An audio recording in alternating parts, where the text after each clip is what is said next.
right, welcome to the Ryan Research Podcast. I'm joined by Cormac Lucey to talk all things Ireland and economics. Cormac, please say hello and introduce yourself. Hi, Peter. I'm a chartered accountant. I'm 61 years of age. I have worked in accounting, auditing, consulting. I've worked in business. I went to work in Eastern Germany immediately after German reunification, where I was head of finance of a large industrial bakery and experienced the changeover from a communist command economy to a mixed Western economy firsthand. I've also spent a number of years working as a political advisor to the Irish Deputy Prime Minister in the mid-2000s. And in recent years, I have been teaching finance in various third-level institutions in Dublin, and I write a regular weekly column on economics for the Sunday Times Ireland. Great.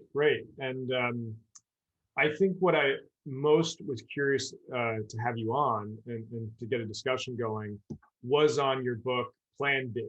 Can you talk a little bit about the summary of that book? Yeah, Plan B is essentially a book that argues that Ireland should exit the euro, the European Union's single currency area. Now, I have to make one thing clear. I'm not against Ireland's membership of the EU. I think if the EU didn't exist, something like it would have to be invented. And just the last month's events in the Ukraine show, that Western Europe, it's a lot of small countries. If we leave aside Germany, France, Spain, and Britain, it's a lot of small countries. And it makes more sense for us to pool together in a neighborhood that has some big dangerous neighbors prowling around the place. My argument against the European Common Currency Area is that it represents another example of the European Union trying to go too far too fast. So when the EU was first set up, it was a coal and steel community. Then it became an economic community. And at every stage along the way, people in Brussels have been chomping at the bit to dilute national sovereignty and pool more sovereignty in Brussels. And if we look at a number of recent areas where they've done this, you may not be old enough, Peter, but I am. I was there in Germany in 1991, 1992, as Yugoslavia was breaking up.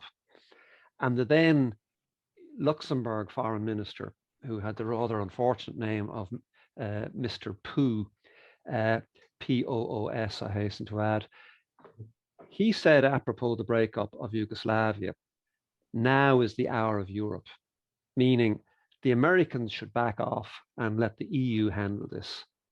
And the EU made a dog's dinner of it. They were handling it on foot of a legally mandated common foreign policy in EU treaty law.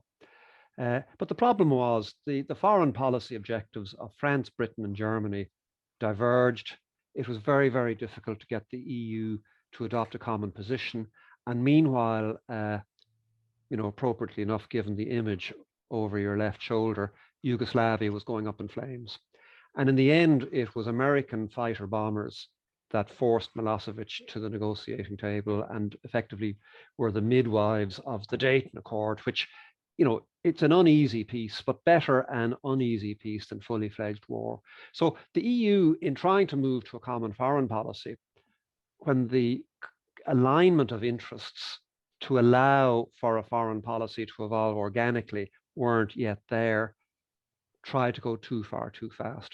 And my argument is in my book Plan B that they've made the same mistake in terms of trying to have a common currency. They're sort of looking at a place like the United States and saying, oh, that's a big grown-up state. I'd like to be a big grown-up state. A grown-up state has a common currency, therefore we should have a common currency. And this question was asked without addressing the fundamental question: do the members of the European common currency fulfill the conditions for an optimal currency area? So you don't just declare we're all together therefore we should have a common currency, because you may well have components of a common currency that have very different economic cycles, very different economic needs. And if you shoehorn them together, what's going to happen is you're going to have a common interest rate, common central bank interest rate for the pooled currency area, which is going to end up being systematically too high for some parts and too low for other parts. And you're going to have simultaneous inflationary effects and deflationary effects in this common currency area that is going to be much more costly to those states than the savings in transaction costs in having one currency across a larger geographic area. So the central point I was making in my book, Plan B, was that the economic disaster that unfolded in Ireland from, say, 2000 to 2015, the boom that went from 2000 to 2008, the bust that went from 2008 to 2012, 14, 15, contrary to most political discussion within Ireland, in my view, they were not the consequence of policy errors by regulators or by commercial bankers in Ireland at that time. Rather, they were a consequence of our membership of the euro. And up until 2008, we were getting interest rates in Ireland that were dramatically too low for our national circumstances. And that continued to fuel the bubble. From 2008 onwards, we were getting interest rates from the Eurozone that were dramatically too high, and that aggravated the deflationary bust that we were then suffering. So my central argument has been that Ireland and most of the peripheral members of the European Common Currency area, in other words, Spain, Portugal, Greece, probably Italy, we should never have been there. Joining the euro was immensely, the increased stability we got in our external dealings was much, much smaller than the increased internal instability that we got because the euro was giving us a domestic interest rate inappropriate to our domestic needs. Yeah, and that's where your East German experience was very interesting, as you illuminated this example of when they were reunifying, there was an obvious mismatch between East Germany and in West Germany in terms of their development levels and the cost of their labor. And so if you were just to make a one-to-one parity, things would go worse for the East Germans because, suddenly their labor was equivalent to the West Germans, but their real productivity levels were not in reality. And so ultimately, and again, it was an example, Peter, where Helmut Kohl's political instincts overrode economic sense. And you ended up with East German labor being grievously overpriced. Mm-hmm. And as a result, you had a sharpened drop in employment in Eastern Germany. Yeah, and so that gets us to this idea of uneven development levels become central to this concept of, you have a Europe, and then you have the core, you have the periphery. And obviously the periphery are these undeveloped countries that need to be industrialized up to a certain point to have this equivalence. And to some degree, you can theoretically maybe get there with the use of fiscal transfers, as in the United States. Obviously, not every place in the US is equivalent to the highest industrial places. So there's fiscal transfers that go on to redistribute. But then in the EU, there's sort of there's no fiscal union. And so that's the obvious thing that starts to come up is, well, you either need both a fiscal union and a monetary union together, or you can have neither. And so what do you think of that? This is the Eurocrats' self-serving argument to justify moving to a common fiscal base. Yeah. And it is, it's largely dishonest. Mm-hmm.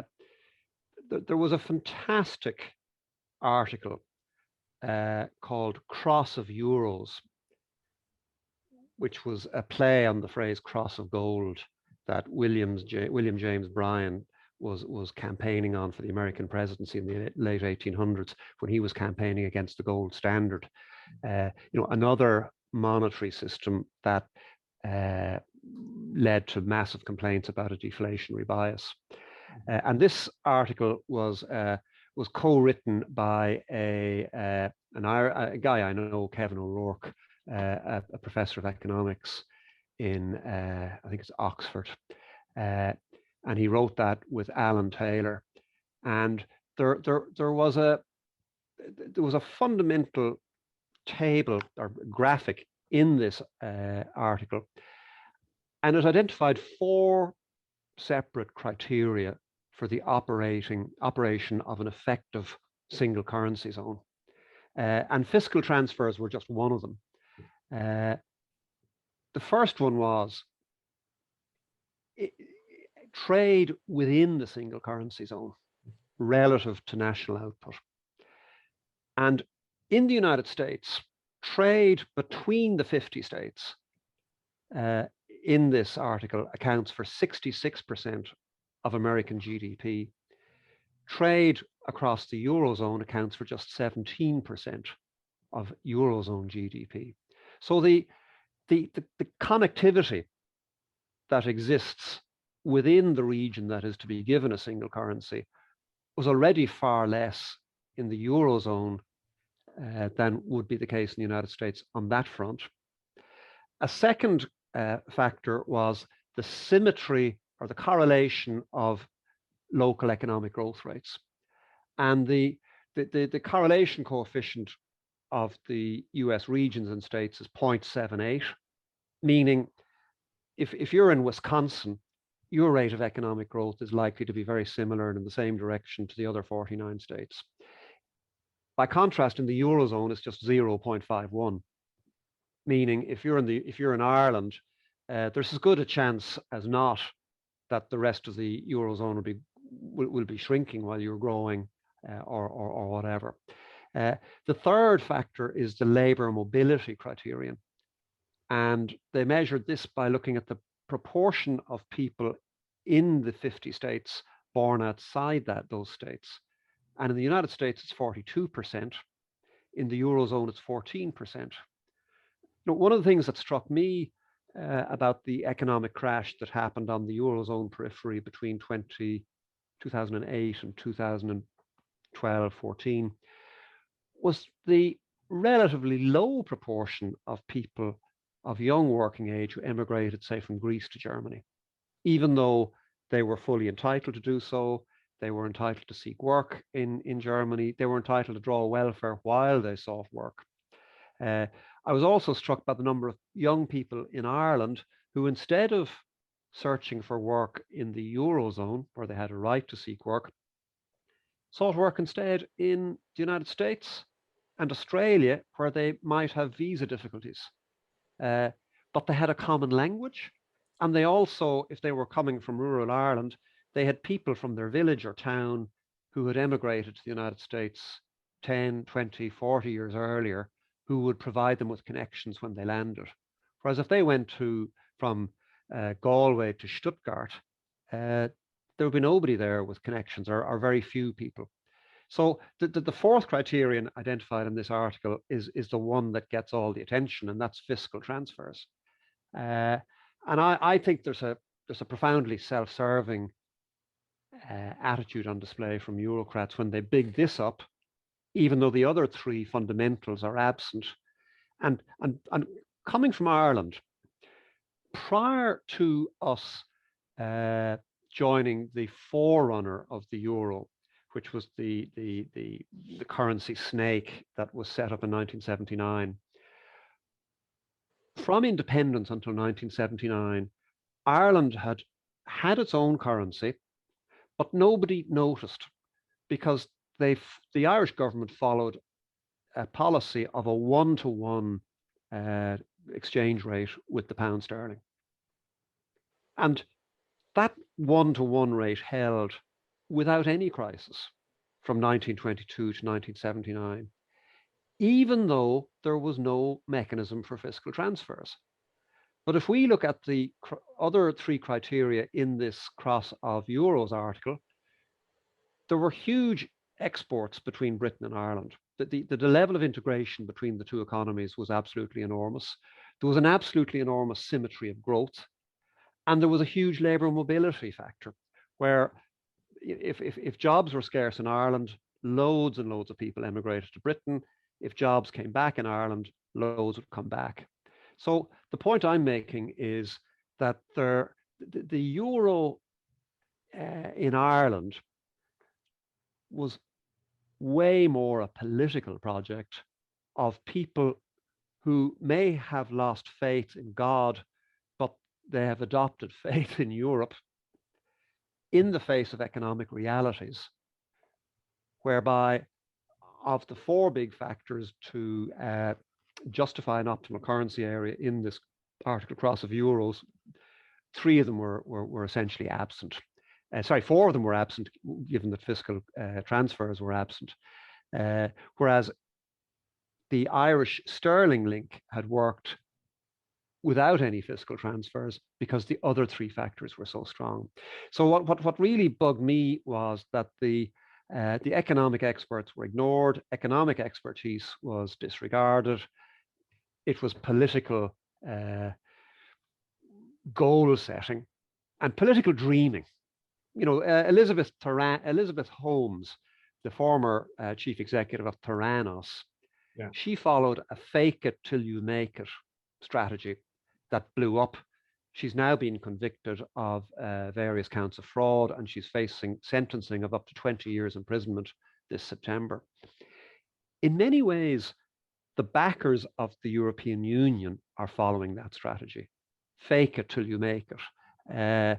Of pushing forward with bombastic rhetorical statements and policy goals in the absence of proper homework having been done, in the absence of making sure this will actually work. And then when they crash land, they say, oh, well, it crash landed because we didn't have sufficient European integration. Now we need more. So you get this perverse cycle of events that I think is costing us. I think, and if you stand back, I think it's all a consequence of a lack of political faith by the, real self-confidence by the Eurocrats. Because if you stand right back, if you look at where the world was 500 years ago, atomized, isolated localities, very small countries, weak countries, where we are today, and if you imagine where we might be in 500 years' time, it's very hard for me to imagine there won't be a single European government that is effectively running all of Europe. So I don't have any hang-ups about what's going to happen more than 100 years hence, because I'm not going to be around for that. But if I was asked to place a bet, that's what I would bet is going to happen. So what's the rush? What's this needy, egocentric, today I'm able to announce a major step forward for European integration? Why this rush in the face of, in so many areas where this is being done, evidence that this is going too far, too fast? Hold your horses, take it easy. We'll get there in the end, and we'll do less damage if we do it at a pace which conforms with what experts are saying and what is practically feasible. Yeah, and as you list out those criteria, it reveals the obvious fact that there are nation states. There are clear dividing lines.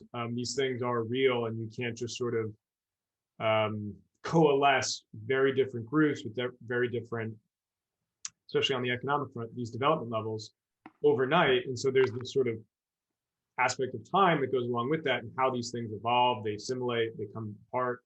Ireland certainly knows about coming apart and what real dividing lines means.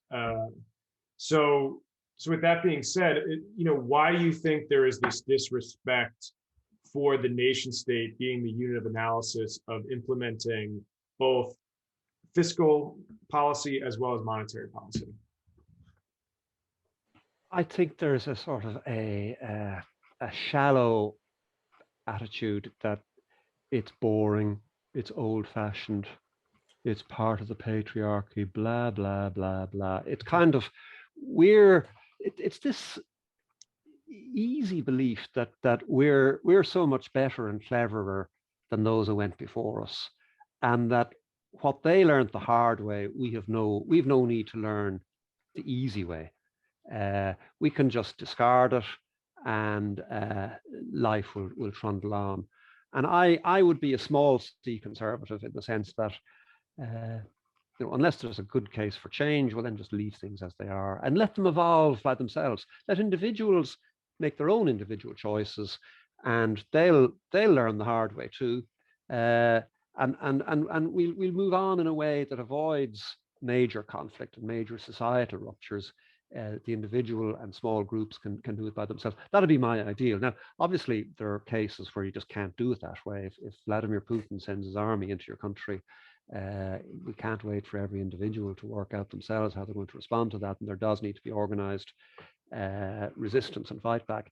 But there's another aspect of all of this, which I'm going to just see if I can. I have a book here. I'm going to see if I can find it.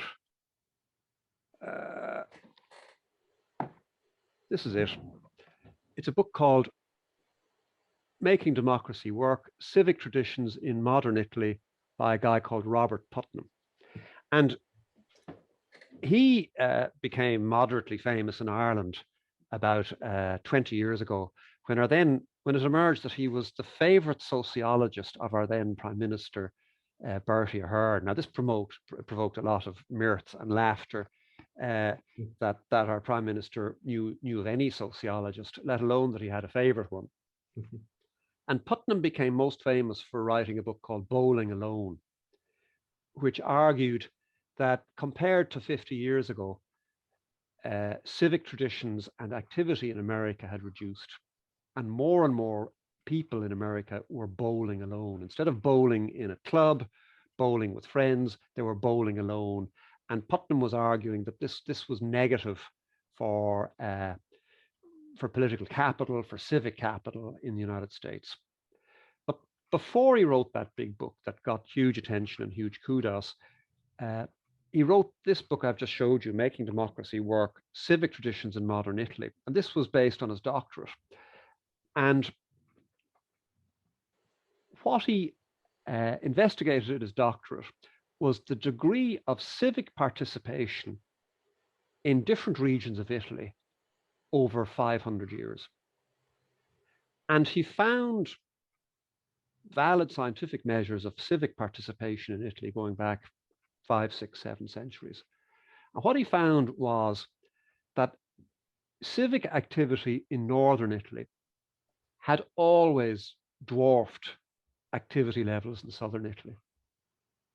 So there was far more, formation of societies, far more participation in elections in the north than in the south. And in the south, people were more family and clan and village oriented. And Putnam argued two things. Number one, this was a key driver of northern Italy being wealthier than southern Italy. The fact that there was greater civic capital in northern Italy and civic activity. And secondly, and of critical importance to the EU, that this differential in civic participation between northern and southern Italy had hardly changed over the 500 years he surveyed, even though there has been a unitary Italian state since 1870. So we've had 150 years of northern Italy and southern Italy having the same laws, the same government, the same politicians ruling it, but that has not changed the way people think. And one of the big conceits of the European Union is, it's not said explicitly, but it's an implicit conceit. If we apply the same rules and laws across Europe, we will get a common Europe. And it's flying in the face of the failure of that to happen in Italy, despite 150 years, despite having 2 decades of fascism to really ram it home. So I think the disregard of the nation state is its conceited behavior by elites who don't really believe in very much other than themselves and are easily bored and regard old things, old established things as suspect because they are old and established, rather than saying, well, if it's old and established, maybe there is merit to it. Maybe if we lift it up and examine it, we will discover what that merit is, and be wiser in the decisions that we subsequently make. Yeah, yeah. And so when it comes to thinking about Ireland and why, okay, so just analyze Italy. Why does Ireland have this uneasy relationship with sort of its own self-actualization, and why it thinks it needs sort of the EU or the Eurozone to function and move forward? When is the same civic decline there in Ireland, or is it something else going on? Well, we have recently celebrated 100 years of Irish independence, February 1922. And the thing about that independence was that it was only a partial independence. And the British were explicitly refusing to give us full independence, even though that had been fought for, even though that had been voted for, even though that was explicitly sought by the Irish negotiating team. And what they got was about as good as they could have got. And the key member of the Irish government negotiating team said it's not freedom, but it's the freedom to achieve freedom. Mm-hmm. And the one area where Irish governments have been utterly consistent since 1922 is that every chance they have got to move further away from British influence, they have taken it. So we remained neutral in World War II when the Nazis were on the rampage. Mm-hmm. Not because we were pro-Nazi, but because we're bloody well going to prove we're independent. And they haven't attacked us, so we're hanging out of this. We mistrust British imperialism. Mm-hmm. We left the British Commonwealth shortly thereafter. When the EU set up the forerunner of the common currency area, we joined that pretty fast and broke the link with sterling, broke that one-to-one parity that had held rock solid from 1922 to 1979. When the EU went further and set up the common currency area, the euro, we joined it as Britain remained outside. So every step we have had where we can essentially achieve the independence in 2022 that we were denied in 1922, we have taken it.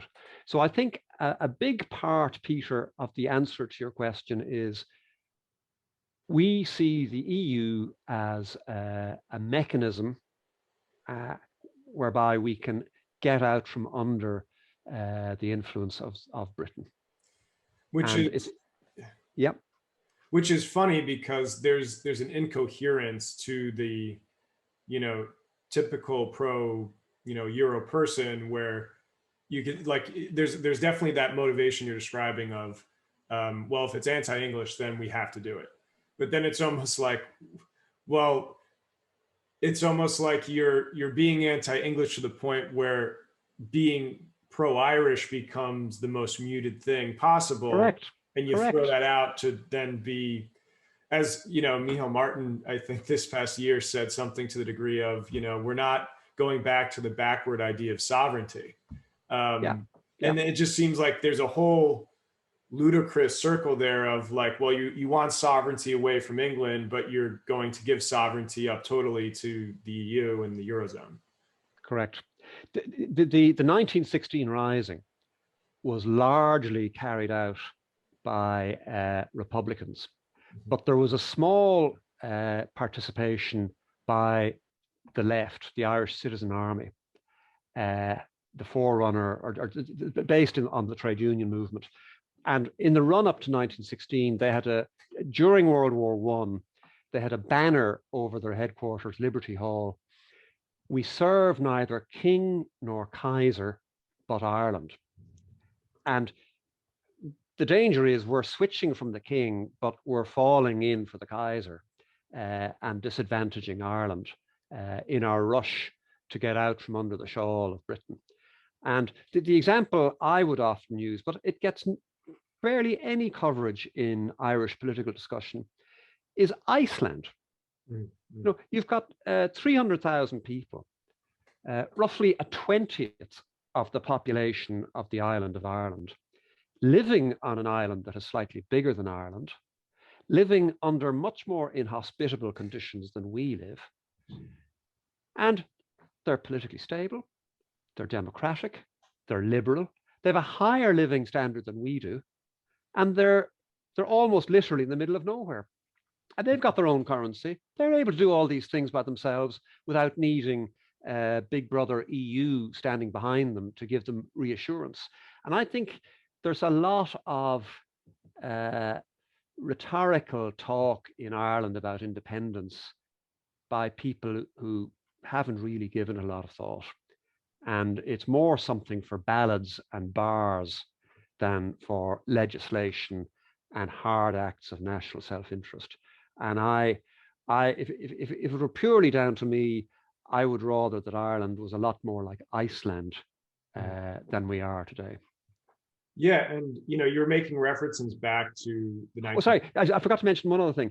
Sure. The other extraordinary thing about Ireland's pro-European lobby is how little interest and awareness they seem to have of their European neighbours. Mm. They're little interest in Iceland. If you ask them to name the German foreign minister, most of them wouldn't be able to tell you. Can they speak a European modern language other than, you know, English? So there's a, now that's not true of all of them. Some of them are very fluent in multiple languages, but there's a sort of a laziness, an intellectual laziness to it that I don't like, and I look down on, and I think they should improve. Yeah, and I'd like to circle back to like different case studies in a sec, but you made references to, you know, the 1916 period and what those revolutionaries were sort of fighting for. So when I was sort of studying my master's at UCD, a lot of what I did was like look into the economics of that period and what were those leaders talking about. And so Arthur Griffith, obviously sort of the leading intellectual of the movement, had a very clear doctrine of economics that he laid down.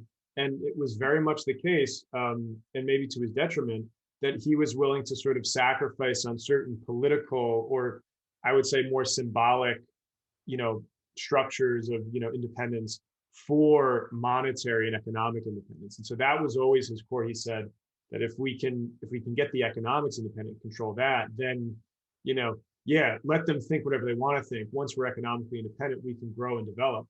And so he had an entire mindset around the idea of Ireland needs to have its own independent economics, to develop industrially, and to build up its manufacturing base, use Irish money and Irish banks. And one of the huge problems too that was plaguing Ireland for many years was the fact that the banks in Ireland were taking the savings, that the Irish did have a good savings rate. It wasn't like the Irish did not, you know, they were just, you know, couldn't hold their money together. The savings were there, and they continually malinvested away from Ireland in building up industry in Ireland for reasons we could probably speculate on. And we're pushing it over to England, whether to develop industry in England, or even more ridiculously, they were buying, you know, government bonds over in England that held like hardly any return of what they could otherwise have gotten, you know, actually developing business. So there is a legacy in Ireland that is all about monetary independence, is about fostering economic growth, developing the economy into a higher industrial level. And it seems like, again, there's that rhetorical flourish of, well, we have to be anti-English, and so we do this, that, and this. But the core of that sort of anti-English sentiment was about this sort of affirmative doctrine of having these specific economic policies in place and moving Ireland into this realm of being a manufacturing power. And instead, then it becomes there's sort of more of this leaning on, oh, well, we'll sort of through the service economy or through, the, the benevolence of foreign multinationals, Ireland will be graced with jobs and employment and growth. And But the irony, Peter, is that Arthur Griffith died as his government was prosecuting a civil war yes, against an army that was following the parliamentary utterances of Eamon de Valera. mm-hmm. But it was under de Valera that the economic policy goals of Griffith were most fully developed. I would with disastrous consequences. I would consequences. counter that, however. With disastrous. Well, we had autarky. We tried to manufacture pretty much everything, mm-hmm. and we're far too small a country to be able for that to be sustained at a logical level. And the result was just horrendous emigration in the 1950s. And people genuinely asking, had Irish independence been a terrible mistake? And it was in the depths of that sort of economic depression, but also a political depression, that one of the Taoiseach then, John A. Costello, an opponent of de Valera, that he ordered the Department of Finance in the run-up to a budget speech to insert this measure that corporate profits generated from exports would be subject to zero corporate tax. And that was the forerunner of Ireland's foreign direct investment strategy, which has been, without question, the most effective assertion of Irish national independence ever. And it has led Ireland to being the most prosperous it has ever been.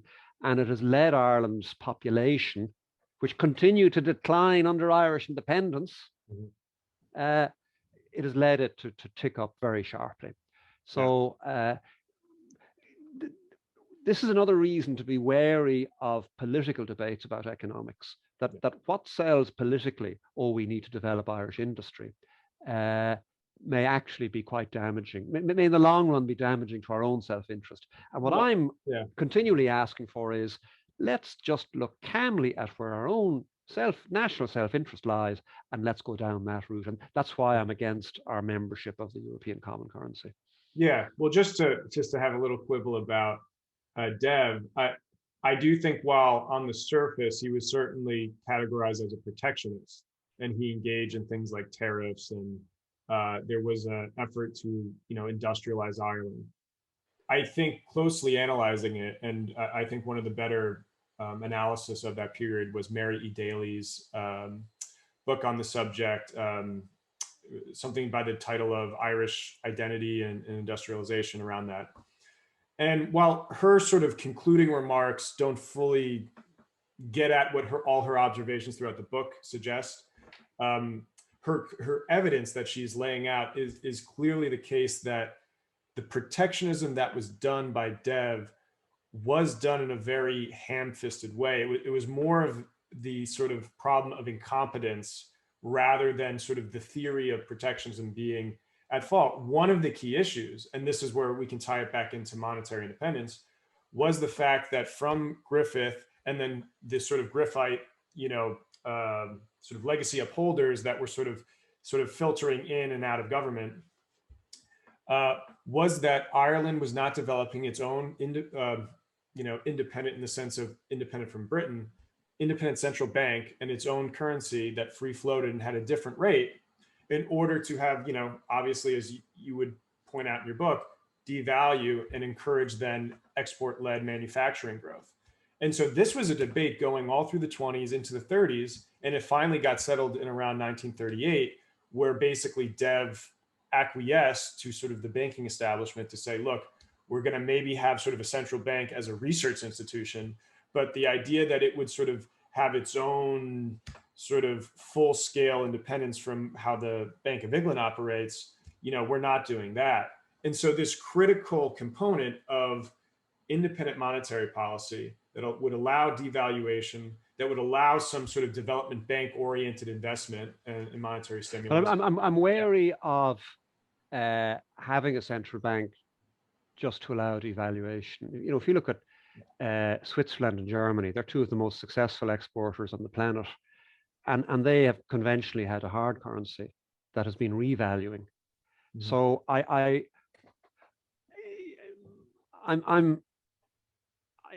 would rather a situation where devaluations and revaluations weren't needed, mm-hmm. and people were getting stability on the currency front. But I would say that one of the big problems we have had back to De Valera up to the current day is that there is a limited comprehension of what's involved in currencies, what's involved in interest rates, what's the best way to manage a country's finances over the course of a full business cycle. And, you know, it wouldn't surprise me if privately one of the reasons De Valera was reluctant to empower an independent central bank was that he just didn't understand what the hell they were going to be doing. And these people were going to be acting under his political authority to do things that he didn't really understand. And he may have been just instinctively reluctant to allow his political capital to be used for goals that he didn't comprehend. Well, that's conducive to my overall critique of sort of De Valera's full biography, but that's my sort of gripe that I have. But that's where I would say, you know, that is such a big chunk, and there were real-time critics all along the way of like what was going on. Tariffs were another big issue that, you know, in the 20s, it was more the conservative government. And obviously, like the idea of like putting tariffs on anything went out the window, and people were like livid about, what are you talking about? This is what Sinn Féin's like policy program was about. And then into the, you know, 30s with Deb, when he started to do things, that form of protectionism I would describe as sort of a vulgar protectionism, where, you know, it was very reactionary. I mean, it was about sort of the trade war going on between him and Britain, and it wasn't really like focused on, hey, let's develop this industry and let's protect this and like let's open up this and be very scientific about it. It was something that was very imprecise, and I think Arthur Griffith, if he would have lived, even Michael Collins himself, they both would have looked and said, that's not what we were writing about. It may not have been, but you know, they were both dead at that point, and yeah. I just think it's highly ironic that De Valera appears to have been a better advocate of Griffith's economic policies than Griffith's own direct political successors in the Common Gael government of the 1920s, who, as you say, were closer wedded to a free trade policy. Well, I would say that there was a politician by the name of Sean McRoy that was like a close ally of Griffith that was in government.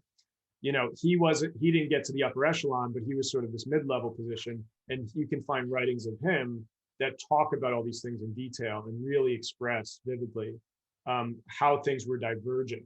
And so that's where I think, you know, it gets into this case study of, you know, what exactly happened with sort of, you know, who were Griffith and Collins exactly in the hierarchy when the Civil War split happens.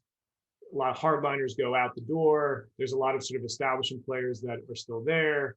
You know, how do things roll forward there? I also sympathize with the conservative government of the 20s in that, you know, Europe was falling apart and there were inflationary crises all over the place.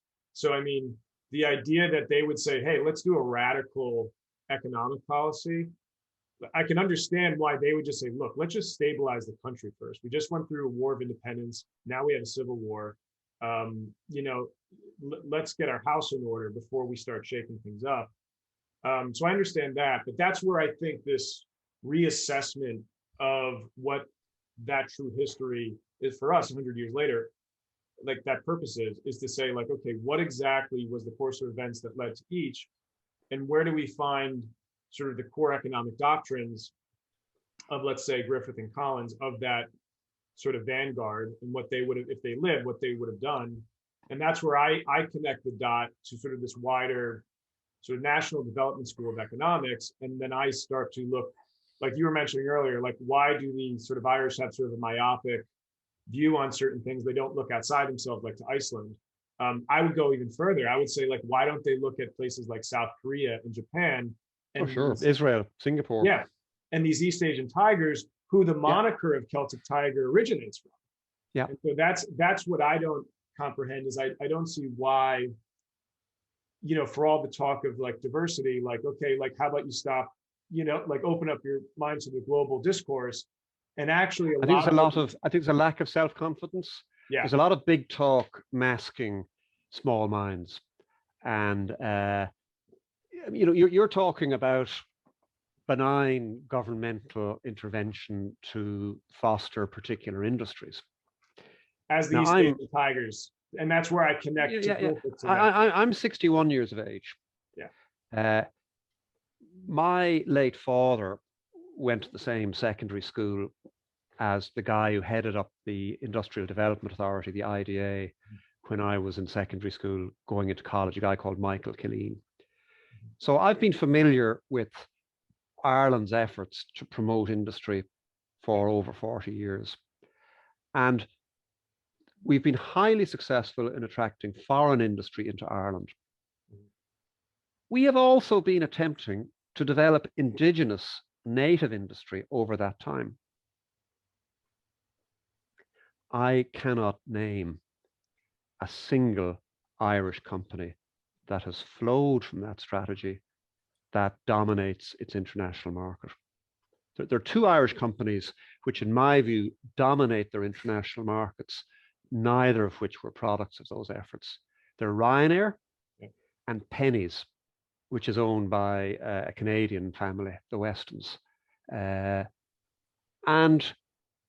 so, you know, I'm very wary of devoting state resources directly in terms of state money or indirectly in terms of advisory groups, tariff protections and all of that to promote particular sectors, because I just don't see the evidence that we're going to do that well. I don't see the evidence that we have done that well. And if I look at the non-foreign direct investment businesses in Ireland that are successful, they are largely food-based. They're largely based in the same sector that we were economically dependent on when we achieved independence 100 years ago. Yeah, and so I would just say that foreign direct investment is not in itself like this, you know, this thing you can never utilize. I would say that within the 80s, there was this move towards, especially like IT, as this sort of Ireland can maybe, you know, manufacture computer parts. I think that was a productive step, and I think there was certain amounts of growth related to that. I think then by the time we get to the 90s, and then of course, when you start to get into sort of bring Ireland up in terms of their ability to borrow to the Germans, and like so money starts flowing in, and then sort of this sort of modern sense of the multinational scheme starts to develop. I think that idea of using foreign direct investment to develop the infant industry of IT in Ireland, that starts to become more silent. And then this idea of, well, we're shuffling money around and we're using Ireland as a pass-through entity. And then of the IT jobs that are there, the domestic companies are never sort of growing out of that. And that's when I look at the history of, like, let's say Japan's economic development. They were very smart and wise users of foreign direct investment. They always had the idea that, okay, we'll bring Western capital and Western expertise into Japan for a time period. We'll build up our human capital. We'll build up technology transfers. And at a certain point, the goal is always to develop the Japanese equivalent of whatever Western foreign direct investment that was placed in Japan. And so that's where I think that full loop wasn't considered so much in Ireland. And that's why sort of bringing some of these ideas forward again maybe will help to streamline that. Possibly. Yeah. But I think it's a major challenge for policymakers. You know, it's all very well enunciating a goal, but can you have a realistic sense of optimism that if you were to announce the state is, let's say the the state announced we're going to make a big push behind the manufacture of wind turbines. Could you really have confidence that that is going to be successful, or is it at risk of becoming a gigantic money pit? Yeah. And I'm worried about there's another aspect of this, which is we have a civil service and a government apparatus which is relentlessly generalist. And it needs to devote far more energy and money and promotion opportunities to technicians and technical experts. But the generalists don't want to do that because that's a threat to their power base and their power prospects. So there's a whole series of related problems here. It's not just in terms of the choice of goal and following that goal. It's also in terms of, well, what are the policy foundations for effecting that goal, and do we have them in place, and what might be needed to be changed to achieve that? Yeah, I mean, and I would agree with you that I don't think sort of making government the apparatus of all investment and decision making in the economy is productive. I think at a certain level we can all agree that like public goods are a different phenomenon, especially like Ireland's experience, like an energy crisis. So the idea of, okay, well, how does Ireland fix its energy problems? There's a great example that I often use of the Shannon hydroelectric plant. That was a direct outgrowth of Griffith's studies in trying to sort of illuminate the natural resource potential with the emphasis on independence. Collins continued that in his final work, Path to Freedom. He talked about hydropower. And by the way, note who we brought in to develop it. We didn't bring in British engineers. We brought in Germans. Yeah, there was. I think it was a German, a Norwegian, Siemens, and a Swiss. Yeah. And so to finish that story, by the 30s, it comes online, big construction effort, and it ends up supplying 95% of the electricity needs of Ireland up into the 1950s, where demand strips what that could supply. And so when I look at that, I see, wow, like that was a huge investment. And the Financial Times of its day was commenting on this and said, like, the Irish did this amazing thing. And really what they did was they were psychologists. They broke this inferiority complex and they invested about a fifth of the state's budget into this project. And up until the Hoover Dam in the United States, it was the largest and most advanced hydroelectric plant in the world. And so it's sort of like, that's something that's really interesting, where everyone agrees that those sort of public goods like energy need some sort of government overlap. And the idea that well, hang on a minute. Yeah. Hang on a minute. Sure. Everybody's saying how wonderful this is. Yeah. It was our fellow national Oscar Wilde who said that an accountant is somebody who knows the price of everything and the value of nothing. Where has there been the detailed financial analysis of this to say that if we went back in time before the decision was made to build the Shannon electricity scheme, that it would carry itself financially and economically? I'm just wary when there is unanimity that something was a good thing, that it may just be the case that nobody has subject the thing to proper scrutiny, and maybe we paid far too much for that. I don't know. I'm not saying we did, but I'm just saying that there's a danger of basing our future prescription of policy on a story from the past that is an anecdote, and where there may not be a lot more than an anecdote as the foundation for our future policy. Well, I would say like a fundamental piece of that value of like, what was the benefit of it, was the energy independence from Britain, because Ireland was importing coal from Britain. So, I mean, that's a huge supply chain that could be cut off at the dictate of the English if the Irish were not operating to their accordance. So we could have imported from France or Germany. So, I think you also have to, the British, having acted as midwives to the independent Irish state, they had no interest in seeing the Irish state fall on its face. or in having a state of perpetual conflict with an Irish state on its doorstep. Yeah. So, if you look at British government policy to Ireland since 1922, it's been surprisingly benign.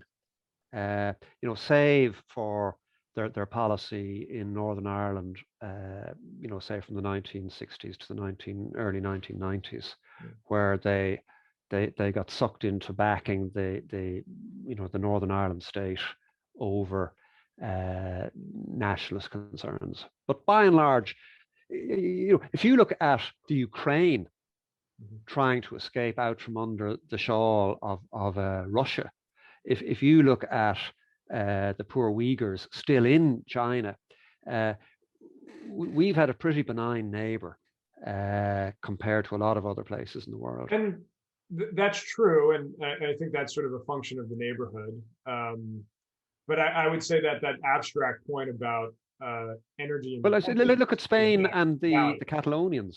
Yeah, they're in the neighborhood. Yeah. But they're acting in a different way.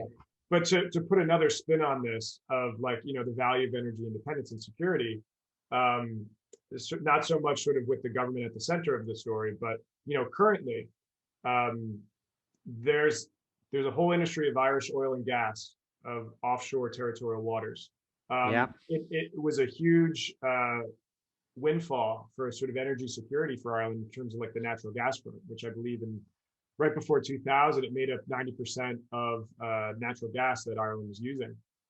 By 2030, Ireland's going to rely on 90% foreign imports, largely from the North Sea through UK and Norway a little bit.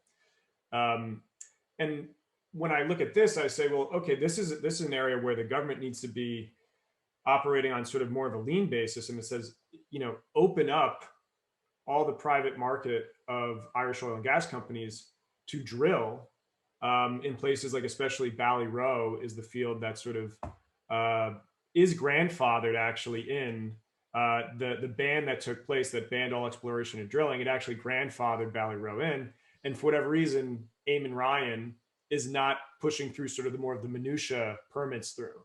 And so there's a huge ability for Ireland to solve an energy crisis with domestic sources of energy. Correct, and we should be drilling around the Corrib gas field. Yeah.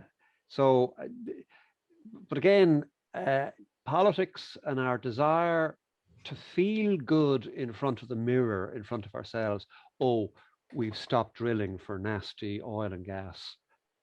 Aren't we good? That is getting in the way, as you say, of national self-sufficiency in energy, of avoiding energy supplies being used as a choke point, a political choke point against us by people like Vladimir Putin. And I'm worried that the whole green energy transition, it's the enunciation of a goal as opposed to hammering out a plan.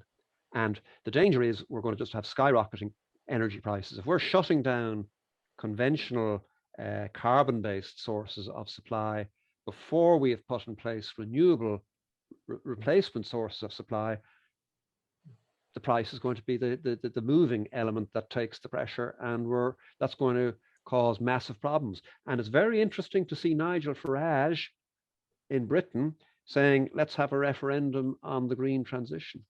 The Greens need to be very, very careful that they don't act the maggot and end up getting a kick in the teeth from the Irish electorate. Because, if they let people's energy bills skyrocket on their altar, the danger is people will react. Yeah, I mean, this is where it's a very interesting moment for Ireland, because obviously there's talk of the housing crisis, and everyone suggests that's exactly why Sinn Féin radically got the votes that it did. And now 2025 is coming up, and so you have a housing crisis, you have an energy crisis, and I think there's always been sort of a muted employment crisis. And I also throw that, like you were alluding to earlier, at this very high immigration rate out of Ireland. So if all those people didn't leave Ireland to seek jobs elsewhere, you thus have probably more unemployment and more dissatisfaction. Well, we've had massive inward net migration over the last 15 years, and particularly 04 to 08. Then there was outward migration, but inward migration has returned big time of late. And this is one of the aggravating factors for the housing crisis. It's that the number of new jobs being created considerably exceeds the number of new houses being built. So again, price is the moving element that takes the pressure, and that risks putting more people out of reach of being able to buy their own house and adding to general political dissatisfaction. Yeah, yeah. And so if we could return more to sort of the structure of your book, we talked a little bit about like the idea of like currency devaluations, and you mentioned in the book that that can be a tool. It might not be sort of a preference, but it can lead to export-led growth. Another key point within your book is repudiation of debts. And I would like for you to elaborate a little bit more on that point. Yeah, this is a popular topic when countries undergo debt crises. But there's one fundamental point that people need to bear in mind. When we're talking about conventional debt restructuring,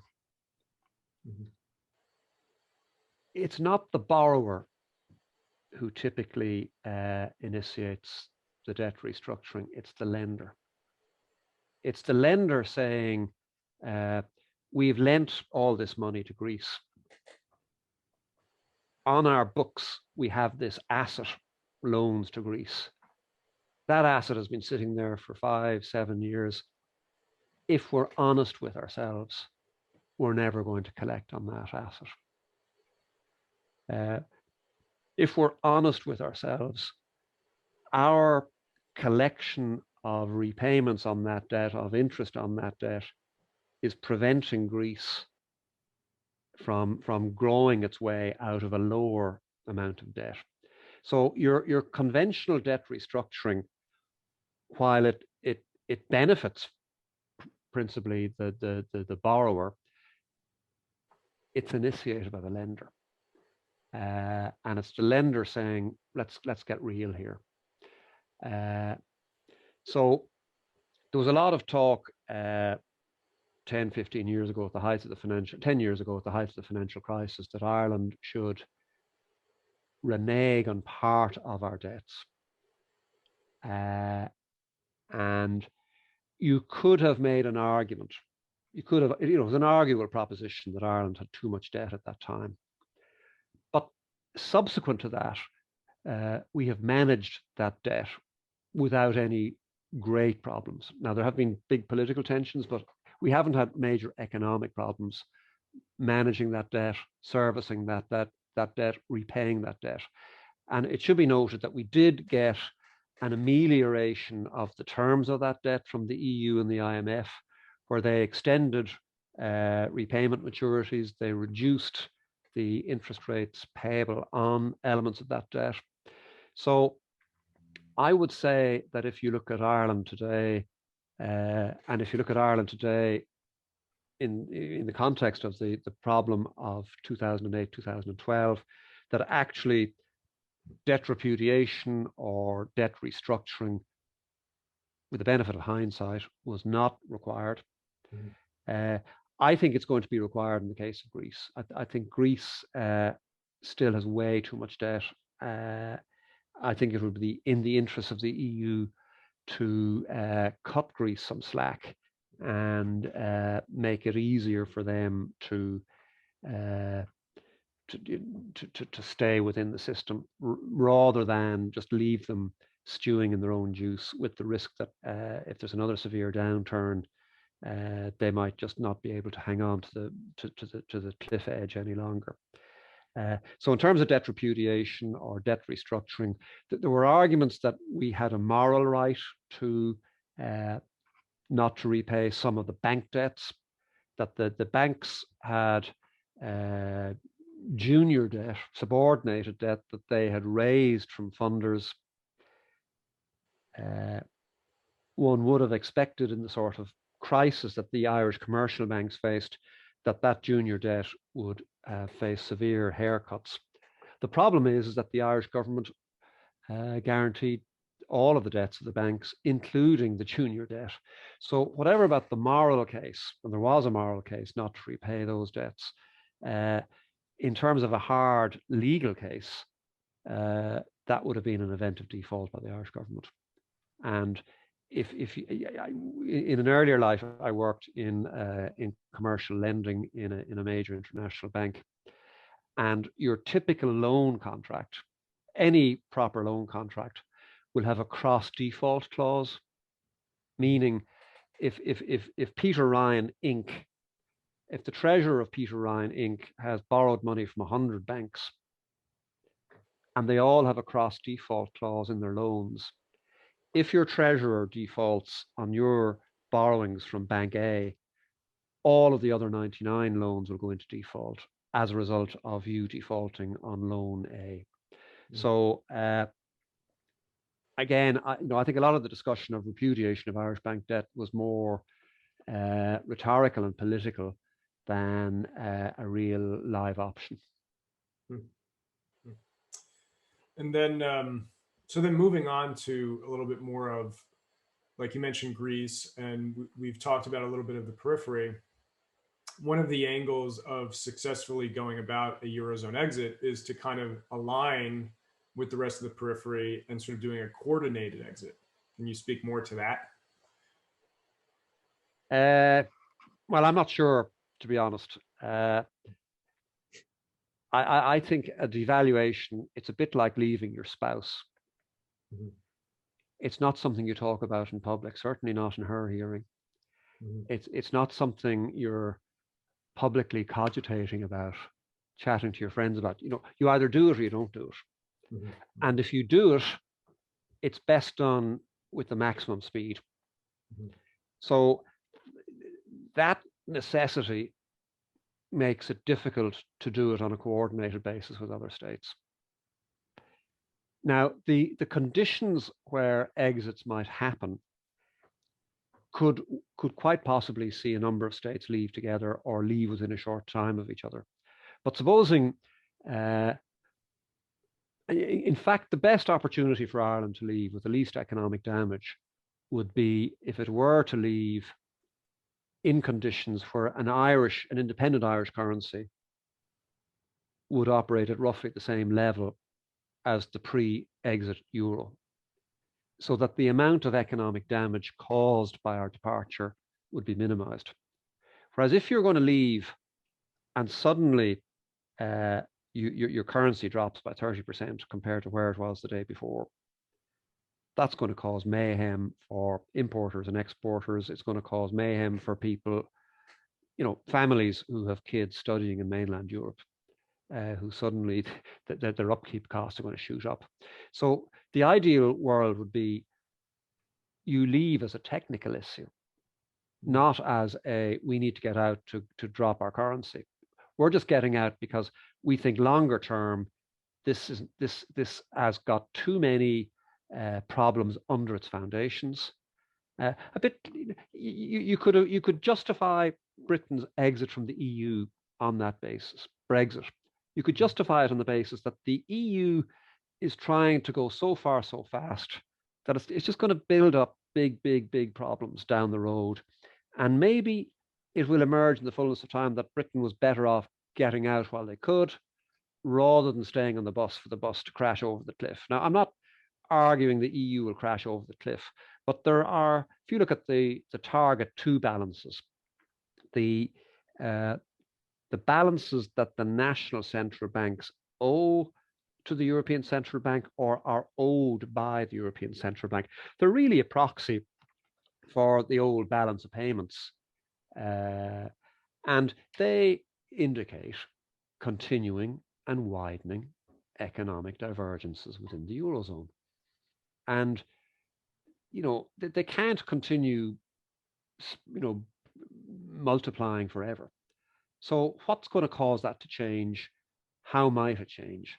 That's very hard to know. So coming back to your question, the best form of devaluation for Ireland would be a smooth, silent exit, where very little changed of substance in terms of currency arrangements on the day, but Ireland's future in currency management would be fundamentally changed.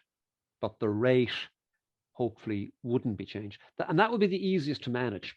If I'm Greece and I'm under huge economic pressure and there's speculation that I may leave, and then I start discussing in my finance ministry, draw up a plan to leave, the danger is that leaks out.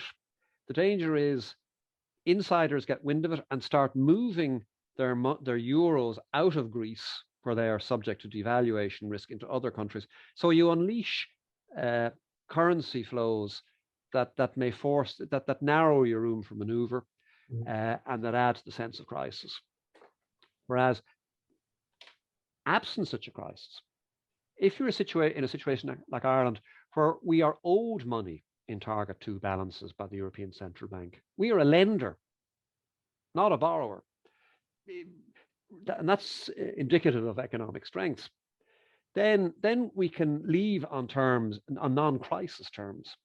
And we have a far better chance of doing that in a manner that causes the least upfront economic dislocation. So then now we're in 2022. Your book was written about 2015, correct? Yeah.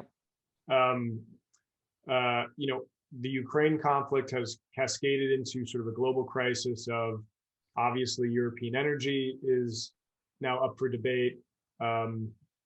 Other related and adjacent, import-export issues are coming to the fore. I think that also the idea of wavering back and forth, Irish neutrality, is that going to NATO? What about the wider European Union army? And then what about Germany remilitarizing? Does that sort of mindset sort of exacerbate divergences within the European community, or does that better them? Where do you see in this current landscape of problems, I would say largely that are breaking, how does Irish exiting the Eurozone play into that? Well, I think the question of neutrality highlights the fact that there are very significant divergences on foreign policy within the EU, just as there were very significant economic divergences pre-European Monetary Union. And the danger the EU faces is that if it shoehorns things into a common policy, that it does so in a manner that antagonizes people in different parts of the EU. Now, we do have a common European foreign policy, but it's more observed in the breach, precisely because these differences exist. Now, it's more differences between Germany, France, and Britain, when Britain was a member of the EU. My fear is that I'm just worried when I see the EU sending military missions to places like Afghanistan. What the hell are they doing? This sort of, we're sending them to our neighborhood. Afghanistan is not in my expletive deleted neighborhood. And I do not want to be funding military adventures. I do not want to be building up military bureaucracies, hanging out with other military bureaucracies, getting ideas. This is our job. This is our vocation. I want the Irish Defence Forces focused on Irish needs. And if we do have a common defence need with our EU neighbours, let's focus it on that on a case-by-case basis, but not just write a blank check to be meddling in other people's affairs. And my fear is that the coterie of politicians we have running the EU at the minute are inveterate meddlers. Dr. Ursula von der Leyen, classic meddler, classic person looking to get involved in new things, to expand the competence reach of the EU, when a lot of the things that the EU is already responsible for are not being done very well. But this never mind what we're doing today. Look at the glorious future we're building. This is a great way to exculpate yourself for administrative foul-ups and mistakes. You know, I believe in the right thing. It's a real Catholic thing. Never mind what I'm doing. I believe in the right thing. I'm a right thinking person. So I think we're likely to face an EU push to considerably boost defense spending across the EU. You can see the other thing about the EU is, in fairness to the Germans, they have thoroughly denazified themselves. When are the French going to start denapoleonizing themselves? Every French president thinks he's a new Napoleon, striding the globe, and this sort of grandiosity. I've absolutely no desire to underwrite that at all. And my worry is that if there is a common EU defense force, common EU defense policy, it's essentially going to be run by the Germans and the French. And the Germans will say, oh, well, we did terrible things in the last century. Here, France, you take the steering wheel and we'll sit beside you, we'll navigate. So it'll end up being run by the French. And, we have had troops in Mali recently as part of a French-run peacekeeping mission. And they just got kicked out by the Malians. Now, it looks like there's a bad crowd running Mali at the minute, a military dictatorship. But that's now our neighborhood, and I question whether Mali is Ireland's neighborhood, even if the French are telling us that if we want to be good boys and good girls, and if we want the French to fly out our nationals of Afghanistan, if we get into a sticky spot, we'd better back them on Mali. I'd rather just buy a couple of long distance freight aircraft to give us our own capacity to do that, and just use it for rescue missions, getting Irish people out, and use it for rescue missions, getting aid in to places where there's been an earthquake or a tsunami or something. And if it were down to me, I would use our defence forces much more on a civil basis for emergency relief in other parts of the world, and basically keep an intact military structure there, but use it for flying the Irish flag and doing good in the rest of the world, rather than buttressing the ego of the current inhabitant of the Elysee Palace. Yeah, and couldn't agree more with a lot of those points. I think that there's this moment where you've seen it on, like, Time magazine had their cover called "The Return of History," commenting on the Francis Fukuyama quote about the end of history, and there seems to be this waking up moment around the world to what's going on. And when I talk about the example of, like, German remilitarization, it's sort of exposing what maybe the European project is currently, and sort of these geopolitical realist factors that present itself as, like, it's not this sort of boring opioid sort of induced lethargy, just sort of bureaucratic, escalation of, this European assimilation project where everyone benefits through the cascade of, all this stuff. It's, there really are these blocks. There really is a core that will exploit the periphery to its benefit. And I think with an assertive Germany, or as you say, sort of an assertive France that leads Germany, I think we'll really start to see this exacerbation show more, where, the point of the periphery is to better France and Germany at no other cost to them. And so that's where I see a real interesting moment, where certainly the financial crisis did that to some degree, but there really seems to be this return to history moment that will wake up this idea of, reassertion of Irish sovereignty. Your thoughts on that?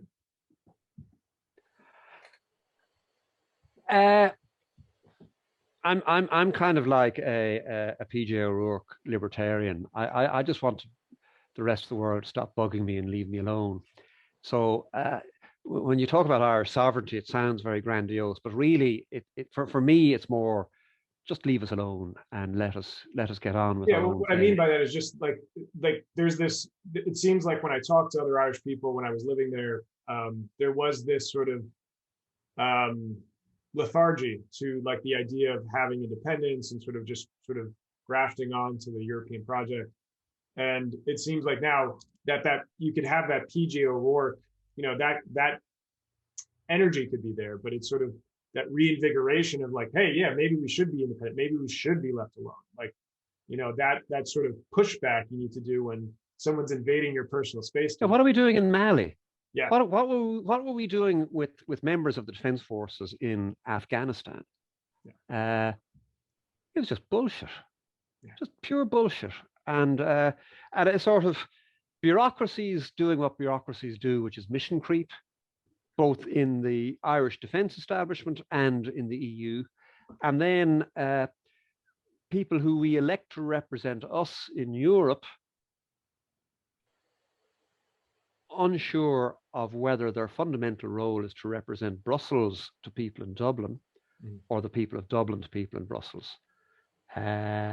So I'm just worried that there's too little political debate about these issues, and B, there are too many sort of self-standing authorities that are nominally under democratic control, but are really automatons walking by themselves in following their own bureaucratic logic and agendas. So if it were down to me, I'd be more like Iceland. There's one country in Europe that spends even less GDP on defense than us, and that's Iceland. We lived for hundreds of years with the disadvantage of being beside England. Now we've got the advantage of being beside England. We're an island behind an island. Nobody's going to invade us unless they've come through Britain first. They are a nuclear power.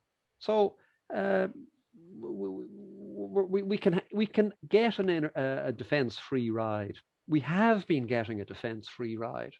And there's a strong element of rationality behind that. Now, I would boost the Irish Defence Forces for two reasons. Number one, the amount the Irish Defence Forces currently spend on feeding their members is €4.30 per day versus roughly €6 a day that the Irish Prison Service uses to feed inmates. That's an outrage. I would spend more money to quickly reverse those proportions.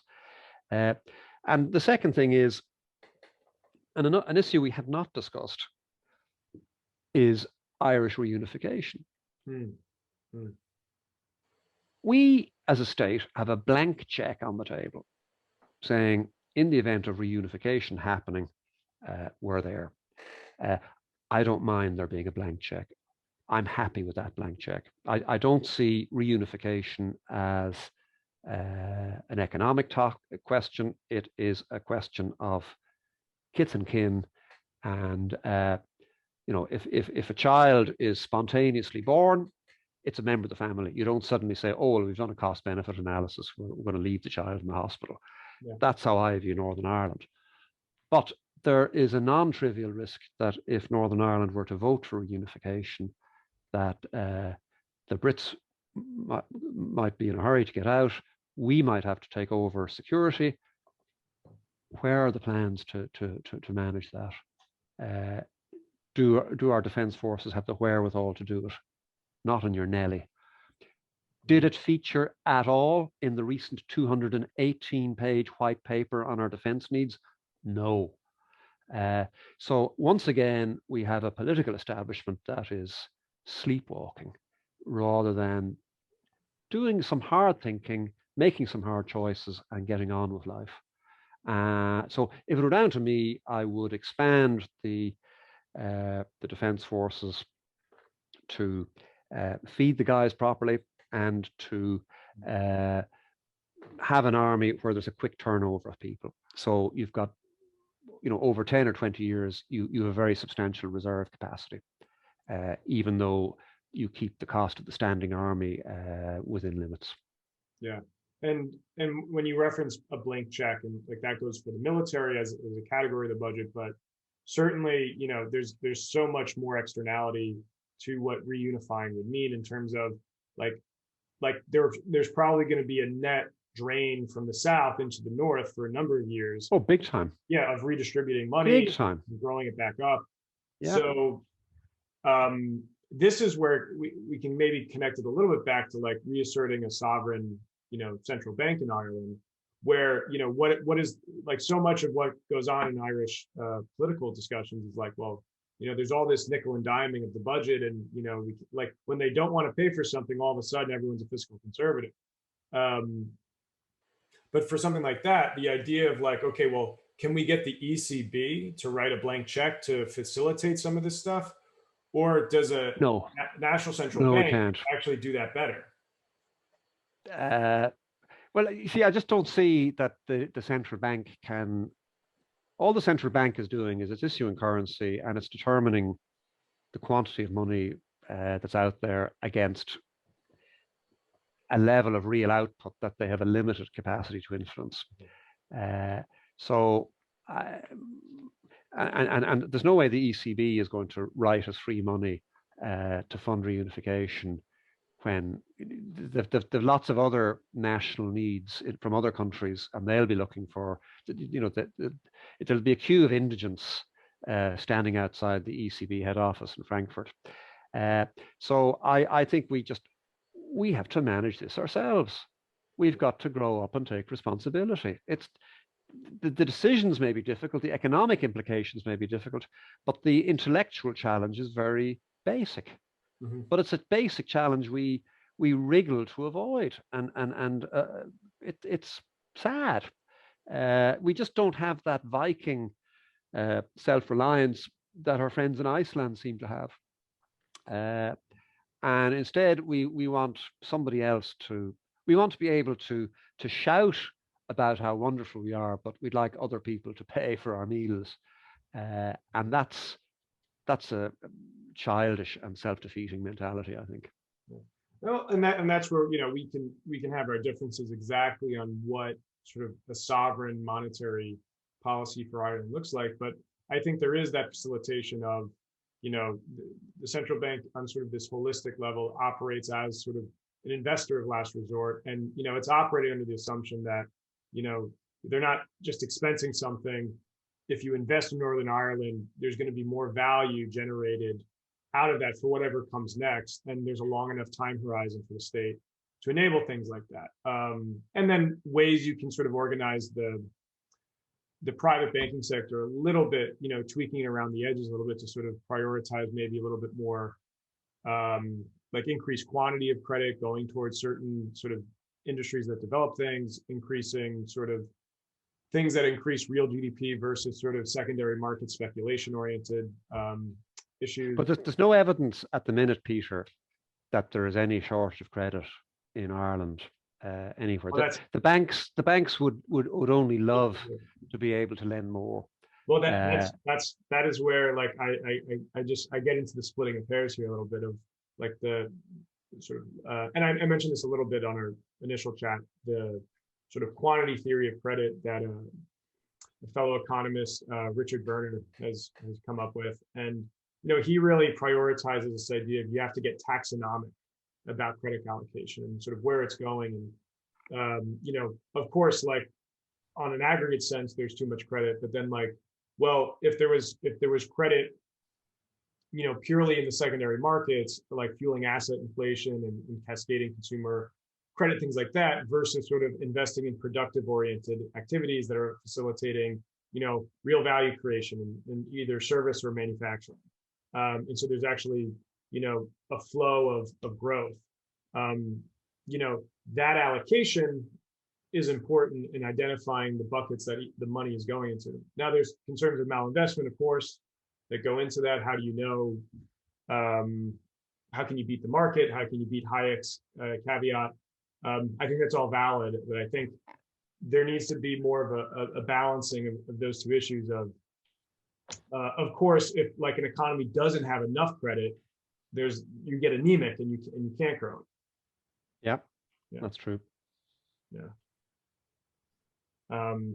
Yeah. So that's where, I thought your book was very interesting. I thought a few other thinkers that are floating around in sort of the sort of assertion of national monetary sovereignty, and trying to find, what is the best recipe for Ireland in 2022 and going forward. So that being said, I want to thank you for this discussion. I think it was very illuminating. I think certainly a lot of people will gain a lot of value of what you said. Any closing thoughts like to impart? Well, I just think in summary, Ireland has never had it as good economically as in the last 30 years, even though we had a boom and a bust in the middle of that.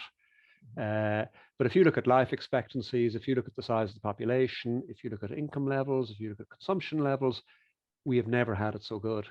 The danger with that is it breeds complacency. And I think we're complacent about the FDI, the foreign direct investment golden goose. My calculations indicate that 50% of total government tax revenues are coming directly or indirectly from foreign direct investment. Our dependence on it is huge. And that suggests to me, Lionel Messi's dependence on his left leg is huge. It doesn't mean that dependence isn't necessarily negative, but it does mean we need to be somewhat more cautious. I would be spending a smaller proportion of government revenues, given that there's we cannot be 100% sure this will keep going forever. And I would be trying to divert a significant stream of that to better developing the indigenous sector, and preparing rainy day funds for the event that things go wrong.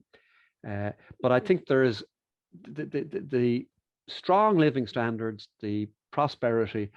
I think that has bred considerable complacency and considerable allergy to thinking hard and thinking profoundly about what's going on, and instead opting for easy thoughts and easy solutions that are unlikely to be sustainable. So I would suggest we need to, as they say in Northern Ireland, wise up and think harder and more in a more unsettling fashion about these things, but think in a way that is likely to be more sustainable in the long run. Yeah. So maybe a good bumper sticker is, let's make some Irish Googles. Exactly. Let's get the economy growing that direction. So exactly. So this has been great. Thank you. And any links do you want to provide to the audience to find you at? I have a blog where I post weekly. So if you just Google Cormac Lucey blog, you'll find that. Great. And I'll include it in the description below. So that being said, Great stuff. Thank you. Thank you.